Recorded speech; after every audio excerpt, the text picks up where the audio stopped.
शहर आई देहाती बहू। हाल ही में रोहन की शादी निर्मला नाम की लड़की से हुई थी। निर्मला गांव की लड़की थी। रोहन के पिता और निर्मला के पिता दोनों बचपन के दोस्त थे।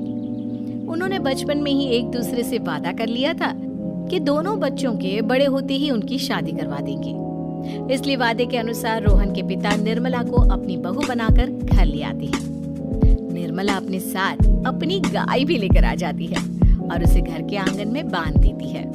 अरे ये क्या माँ, भाभी तो गाय भी लेकर आई है हमारे घर में। अभी घर में गाय बंधी देखकर आस पड़ोस के लोग तो हमारा मजाक उड़ाएंगे ना। हाँ बेटा, तू ठीक कहती है, लेकिन क्या करूं मैं, तू तो जानती है तेरे पिता किसी की नहीं सुनते। अरे ये क्या निर्मला, तुम अपने साथ गाय क्यों लेकर आई हो? आपके शहर में पैकेट वाला मिलावटी दूध मिलता है ना, लेकिन मुझे तो रोज ताजा दूध पीने की आदत है। गाय लाकर मैंने ना बहुत अच्छा किया है। अब हम सब रोज ना गाय का ताजा ताजा दूध पियेंगे। अरे ये सब तो ठीक है, लेकिन तुम ध्यान रखना कि तुम्हारी गाय की वजह से आस पड़ोस के लोगों को कोई तकलीफ ना हो। हाँ, मैं सब देख लूंगी, आप चिंता ना करें। कुछ दिन बीत जाते हैं। फिर एक दिन, चल बहू, आज हमें बाजार से सब्जी खरीदने जाना है। उसके बाद सुनीता निर्मला को बाजार में ले जाती है। सब्जी की महंगे दाम देखकर निर्मला के तो होश उड़ जाते हैं। ये क्या माँ जी, 1000 रुपए की सब्जी, ये तो बहुत ही ज्यादा है। अब क्या करे बहू, शहर का तो यही हाल है। ना ना ना, मैं इस तरह पैसों की बर्बादी बर्दाश्त नहीं कर सकती। अब से ना हम इस बाजार से सब्जी नहीं खरीदेंगे। फिर अगले दिन निर्मला घर के आंगन की मिट्टी खोदकर वहाँ तरह तरह की सब्जियाँ लगा देती है। अरे काव्या, तेरी भाभी तो बहुत अजीब है, उसने तेरे पूरे आंगन को खेत बना कर रख दिया। मेरी समझ में नहीं आता तुम लोग इस लड़की को कहाँ से पकड़ कर लाए हो। अरे सब मेरे पिताजी का किया धरा है। सालों पहले अपने दोस्त से किए वादे के चलते उन्होंने उस गवार को हमारे गले बांध दिया। अरे तेरी भाभी सच में एक नंबर की गंवार है। उसे तो ढंग के कपड़े पहनने तक नहीं आते, ऊपर से उसने तेरे घर को गांव का तबेला बनाकर रख दिया है। उन औरतों की बातें सुनकर काव्या को बहुत बुरा लगता है। फिर वो अपने भाई रोहन से इस बात की शिकायत करने लगती है।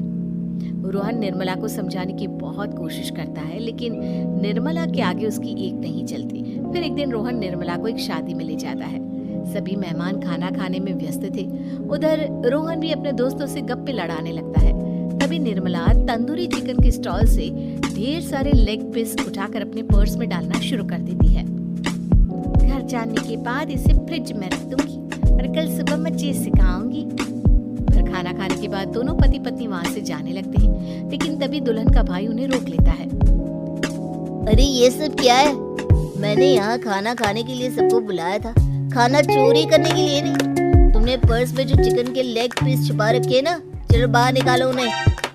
दुल्हन का भाई फौरन निर्मला से पर्स छीनकर सारे लेग पीस बाहर निकाल लेता है। मैंने इतना खर्चा करके खाने पीने का इंतजाम किया है और तुम हो कि यहाँ से खाना चोरी करके ले जा रही हो? शर्म आनी चाहिए तुम्हें। वहाँ मौजूद सभी लोग निर्मला को भला बुरा कहने लगते हैं। अपनी बेइज्जती होते देख रोहन दुल्हन के भाई से माफी मांगकर निर्मला को घर ले आता है। निर्मला, आज तुमने सबके सामने मेरी नाक कटवा दी। आखिर तुम्हें चिकन के पीस चुराने की जरूरत क्या थी? मुझे माफ कर दीजिए रोहन जी। दरअसल ना, हमारे गांव में जब भी शादी होती थी तब मैं और मेरी सहेलियां इसी तरह शादी से ढेर सारा खाना लेकर आते थे। मुझे नहीं पता था कि मेरी इस गलती से आपकी इतनी बेइज्जती हो जाएगी। मुझे माफ कर दीजिए, आज के बाद ऐसी गलती कभी ना करेंगे। इतना कहकर निर्मला रोने लगती है। निर्मला को रोते देख रोहन का दिल पिघल जाता है और वो उसे माफ करके गले लगा लेता है। इस तरह कुछ दिन बीत जाते हैं। फिर एक दिन रोहन उदास होकर घर लौटता है। रोहन के कपड़े बुरी तरह फटे हुए थे। अरे बेटा, ये सब क्या है? किसी के साथ मारा पीटी हो गई है क्या? नहीं माँ, आज हमारी जिंदगी का सबसे बुरा दिन है। म्युनिसिपालिटी वालों ने हमारी दुकान तोड़ दी। आज से हमारी आमदनी पूरी तरह बंद हो गई। हे भगवान, हमने तो किस्त पर ढेर सारा सामान ले रखा है। अब हम सारे सामान की किस्त कैसे चुकाएंगे? मेरी तो सोचने समझने की शक्ति ही खत्म हो गई। पता नहीं आगे हमें और कितनी मुसीबत झेलनी पड़ेगी। आप सबको ना चिंता करने की जरूरत ना है, मैं सब ठीक कर दूंगी। तो कहना क्या चाहती है बहू? हम ना बोल कर नहीं बल्कि करके दिखाएंगे। हाँ। उसके बाद निर्मला अपने पिता को फोन करके गांव से 5 गाय मंगवा लेती है और फिर अगले दिन निर्मला सभी गायों का दूध निकाल कर बड़े बर्तन में भर लेती है।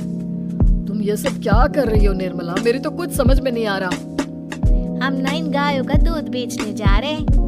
उसके बाद हमारे पैसों की समस्या खत्म हो जाएगी। हे भगवान, बस यही दिन देखना बाकी रह गया था। भाभी दूध वाली बनकर दूध बेचेंगी तो मोहल्ले में इज्जत क्या रहेगी हमारी? सभी लोग हमें तरह तरह के ताने मारेंगे।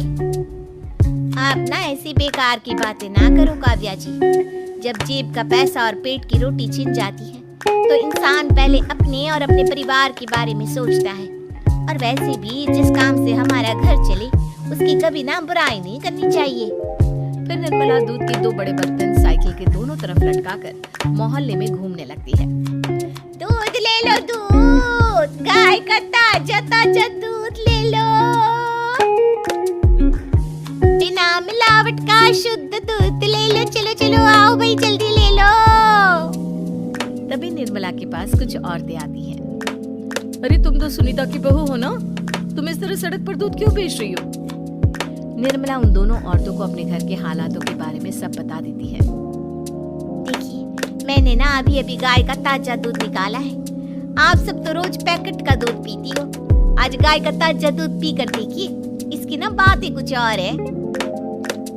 हाँ बहू, मुझे तुम्हारी बात समझ में आ गई। ला, मुझे 2 लीटर दूध दे दो। उस औरत की देखा देखी बाकी औरतें भी निर्मला से दूध खरीदना शुरू कर देती है।